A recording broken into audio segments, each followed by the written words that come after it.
How's it going? وضعیت چطور است؟ یعنی وضعیت فعلی چطور است؟ معنی از این است. What are you up to? مشغول چه کار هستی؟ یا چی کار میکنی؟ مصروف چی کارها هستی؟ یعنی سلام دوستان عزیز، درس امروز ما در مورد 20 جمله پرکاربرد در مکالمات روزمره است. اگر میخواین این موضوع رو یاد بگیرین، این ویدیو رو دست نتین رو تا آخر ببینید. 3. I'm on my way یعنی که در مسیر هستم یا نزد تو میایم. یعنی یک کس ما میگیم که نزد تو یا پیش تو ما در حال آمدن هستم. 4. Give me a second یعنی مرا یک لحظه وقت بده، این مانا را میده. 5. That makes sense به این مانا که این قابل فهم است یا ما فهمیده میره، این مانا را میده.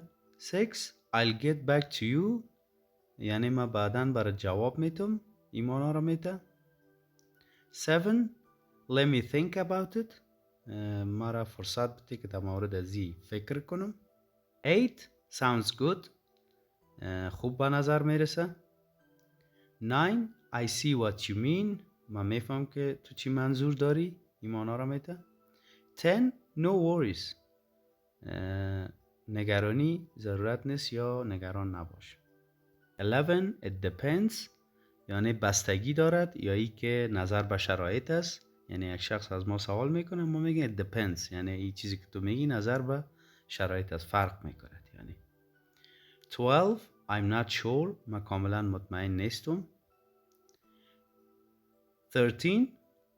That's a good point یک نکته مهم است. 14. I totally agree یعنی که من کاملا موافق هستم. 15. I'm just kidding یعنی من فقط شوخی میکنم. 16. Take your time یعنی عجله کن، زود باش. یعنی 17. I didn't expect that میگه من منتظر یا انتظار ای چیز را یا ای وضعیت را نداشتم. 18. That's interesting یا interesting ای بسیار بگه جالب است. 19. What do you mean منظور چی است، این مانا را میده. 20 یا 20 I'll check میگه من چک میکنم یا بررسی میکنم. خب دوستان عزیز، درس ما اینجا به پایان رسید. امید است که درس براتون مفید واقع شده باشه و از این جملات بتونین که در مکالمات خود استفاده کنین. کانال ما رو سابسکرایب کنین اگه سابسکرایب نکردین تا اینکه ویدیوهای جدید بتونین که ببینین ویدیوهای جدیدی که ما میسازیم. نظریات و پیشنهادات خود را در بخش کامنت ها برای ما بنویسین تا بتونیم که ویدیوها را بر شما بهتر بسازیم.